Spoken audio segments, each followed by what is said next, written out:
Barbara Flink, and I live in Raleigh, North Carolina. I've been involved with the Turner Syndrome Society since the organization started back in 1987, 88. I was actually there in Toronto when we started talking about wanting something in the U.S. It's been very important to me. I haven't missed any of the conferences because I enjoy it so much to be with my buddies. It's terrific. There was a Canadian conference in Toronto, and I'm almost positive that was in 1986. And a number of us from the U.S.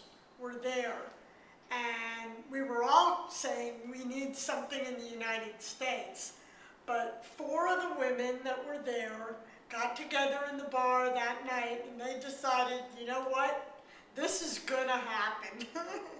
From there they kind of formed an office out of Lynn Tesch's house in Minneapolis, and she got some of the paperwork started and sent out invitations to all the people that she had met in the U.S. And we all went to the first conference in Minneapolis in 1988. I remember it was freezing cold, and it was snowing, and we were walking from the hotel over to the conference center where we were having our meetings.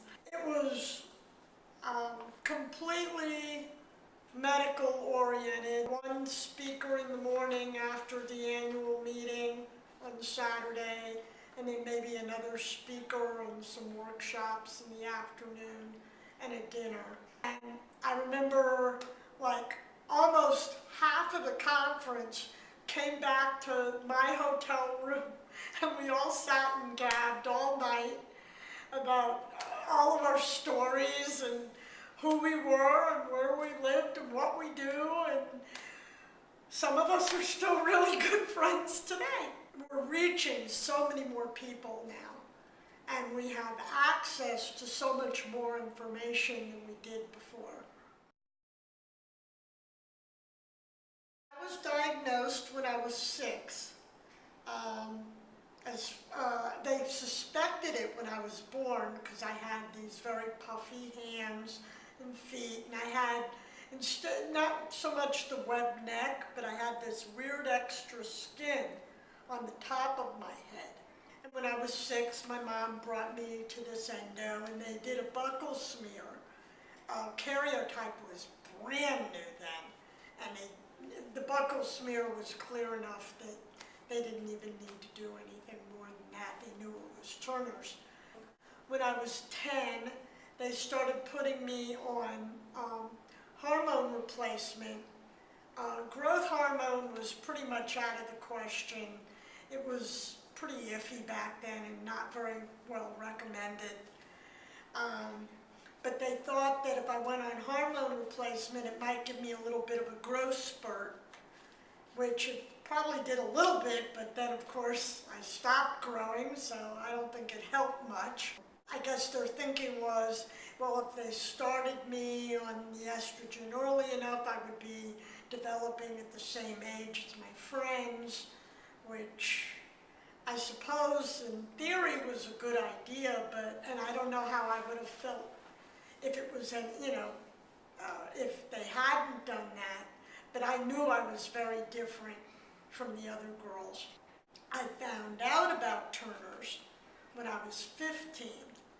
I had just been to the endo, and my mother had some questions, so she had put in a call, and the endo had called, and I knew very well they were going to be talking about me. So like a very normal teenager, I picked up the other phone and listened, and that's how I found out about Turner syndrome. When I heard that I couldn't have children, at that point it wasn't a huge surprise to me. I kind of had sort of figured it out already. The one thing that occurred to me was, well, if this has a name, then obviously at least somebody else out there has this. I wonder where reason society means so much to me is because the society wasn't there for my mother or for me. When I see girls like Nicole, you know, it's like I'm watching them grow up and come to these conferences every year, and I watch the talent show and how supportive they are of each other, and I think, man, that would have been so cool when I was that age. That would have just made so much difference. It makes it all worth it, all the time and the effort and the energy that I put into the society. Organization from May 2006 to December 2007. I've been on, I don't know how many committees. I've been very active locally as well. At one point I was president of the local chapter in Philadelphia. I was also treasurer.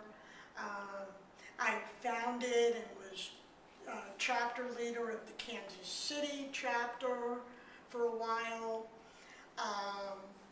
Right now I am membership coordinator for the North Carolina chapter and handling all their database, you know, their data for them, and I'm on the intimacy committee.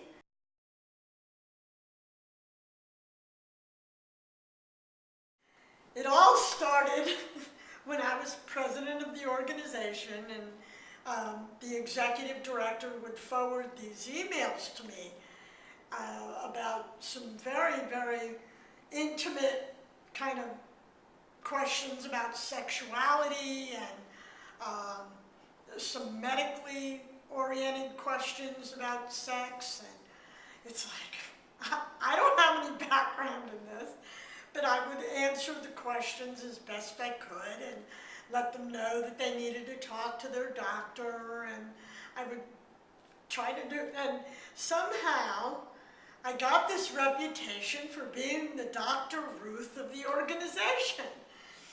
And it has been very obvious to several people over a long period of time that a lot of the women have questions. And two of the other ladies that are part of the organization, one is a therapist and one is a PhD in psychology, and we kind of formed this committee to help, and last year we had our first workshop, and one of the things we discovered, we had gone through and talked about a lot of our questions, and we had come up with some answers that we thought would be helpful, and we were doing the workshop, and some of the mothers were there, and we saw them kind of giggling and laughing and talking in the back of the room, and we discovered that they have the same questions we do. And the questions we have are pretty normal, actually. I mean, there's a few extra things to throw in there, like talking, you know, how do you talk about infertility when you date? It can be a difficult question.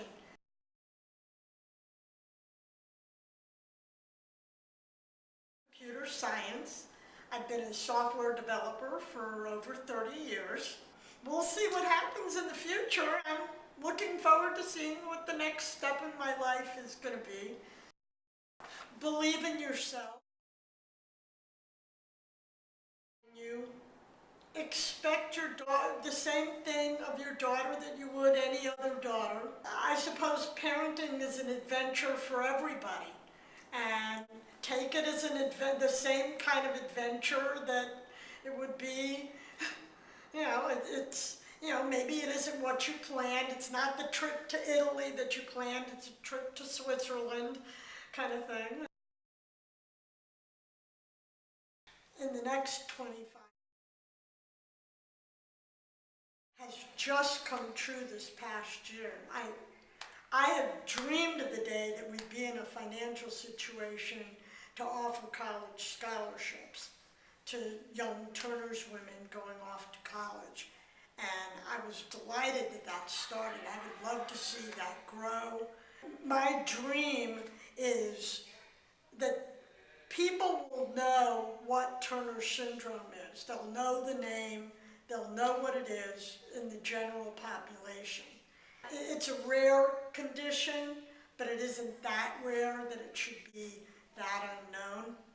Part of that, my dream for the world to know that, is that when they think of Turner syndrome, they will think, Barb Flink, oh yeah, she's the one with Turner syndrome.